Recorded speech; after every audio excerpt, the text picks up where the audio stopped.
Assalamualaikum dan salam sejahtera kepada semua murid tahun 2. Baik, kita berjumpa lagi untuk sesi pembelajaran Bahasa Melayu tahun 2 pada kali ini. Baik, pada hari ini kita akan belajar kemahiran seni bahasa. Okey, kita boleh lihat, murid-murid boleh lihat buku teks jilid 2 muka surat 26 dengan tajuk Indahnya Alam. Okey, lepas tu kita akan buat latihan dalam buku aktiviti muka surat 28. Sebelum itu, mari kita belajar dulu berkenaan dengan seni bahasa ini. Baik, hasil pembelajaran yang hendak dicapai pada hari ini ialah cikgu berharap pada akhir pelajaran ini, murid-murid dapat melengkapkan pantun dan mempersembahkannya dengan sebutan yang betul dan intonasi yang sesuai. Baik, mari kita teruskan pembelajaran kita pada hari ini. Baik, sila lihat buku teks jilid 2 muka surat 26. Okay, pada hari ini kita akan berpantun dengan judul Indahnya Alam. Okay. Aktiviti kita hari ini ialah mencipta pantun secara separa terkawal dan mempersembahkannya. Selepas kita melengkapkan pantun ini, kita sama-sama mempersembahkannya dengan intonasi yang betul. Baik, mari kita lihat. Padankan pembayang maksud dan maksud pantun yang sesuai dengan pantun di bawah. Baik, sebelum itu cikgu nak jelaskan. Pantun yang di muka surat 26 ini adalah pantun 4 kerat. Pantun 4 kerat, baris 1 dan 2 adalah pembayang. Ni. Cikgu tunjuk ni, 1 dan 2 adalah pembayang. Manakala baris 3 dan 4 adalah maksud. 3 dan 4 adalah maksud pantun itu. Di sini kita dapat memahami maksud pantun secara keseluruhan. Baik, sajak pantun 4 kerat bersajak akhir dengan pola AB. Maksudnya, rima akhir ataupun suku kata akhir itu bunyinya sama. Baris 1 sama dengan baris 3. Contohnya ini. Borongan, barongan dan pandangan. Bunyi rima akhirnya sama. Suku kata akhirnya sama. Dan baris yang kedua dan keempat pun rima akhirnya bunyinya sama. Cong, dan jawapan di atas ni adalah cong.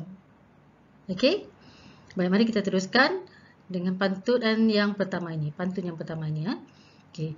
Mari berlatih tarian barongan, gemersik alunan irama keroncong, pantai memutih indah pandangan, jadi tumpuan para pelancong.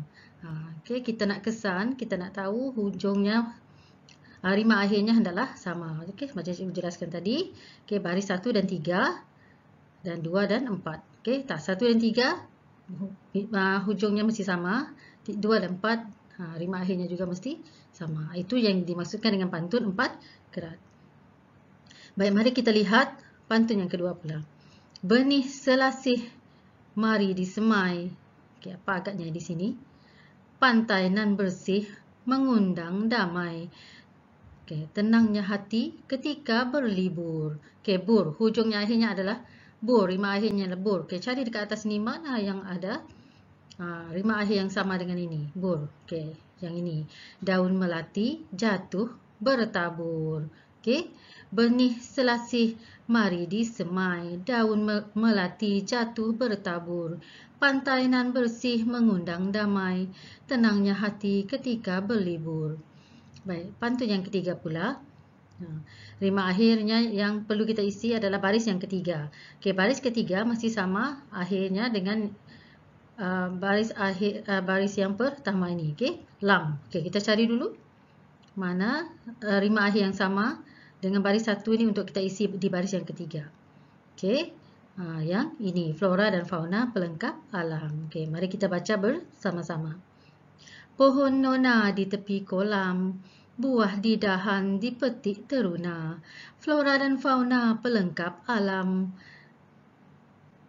ciptaan Tuhan paling sempurna. Kita seterusnya ke pantun yang terakhir, pantun yang keempat.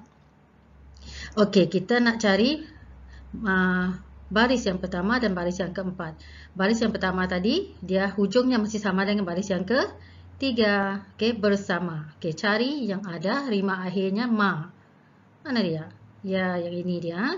Menghias pokok pepohon palma. Okey, seterusnya, ya, baris yang keempat mesti sama dengan baris yang kedua. Hujungnya jelatik. Okey, tik. Okey, ini dia. Pastikan bersih setiap detik. Okey, mari kita baca bersama-sama pantun ini. Okey. Menghias kota pepohon palma, tempat berkasih si burung jelatik. Alam kita tanggungjawab bersama, pastikan bersih setiap detik. Okey, cikgu harap murid-murid faham bagaimana kita nak melengkapkan pantun. Ya, ingat ya, baris 1 dan 2 adalah pembayang, baris 3 dan 4 adalah maksud pantun. Dan rima akhir, okey, untuk kita nak mengenal pasti supaya bunyinya sama, baris 1 dengan 3, baris 2 dengan 4. Okey, hujungnya mesti sama. Itu yang dimaksudkannya tadi, bersajak akhir dengan pola AB, AB. Okey, ini baris 1, yang A yang kedua baris 3. Okey, B ni baris yang kedua, B yang kedua itu adalah baris untuk baris yang keempat. Okey, cikgu berharap murid-murid faham bagaimana nak melengkapkan pantun ini ya. Okey, seterusnya kita buat latihan. Mari kita lihat muka surat 28 dalam buku aktiviti. Baik, cikgu nak murid-murid lengkapkan aktiviti 4 ini dengan melengkapkan pantun dengan memilih perkataan yang ada di atas ni. Okey, lengkapkan berdasarkan pantun kesesuaian dalam pantun ini. Okey, pilih dengan tepat ya. Okey, itu saja pembelajaran pada hari ini. Baik, tugas murid-murid adalah melengkapkan muka surat 28 ini. Kemudian sila rakam suara. Okey, sila rakam suara. Okey, membaca pantun ini, keempat-empat pantun ini dengan intonasi yang betul. Okey, kemudian hantar kepada cikgu. Okey, itu saja. Okey, assalamualaikum.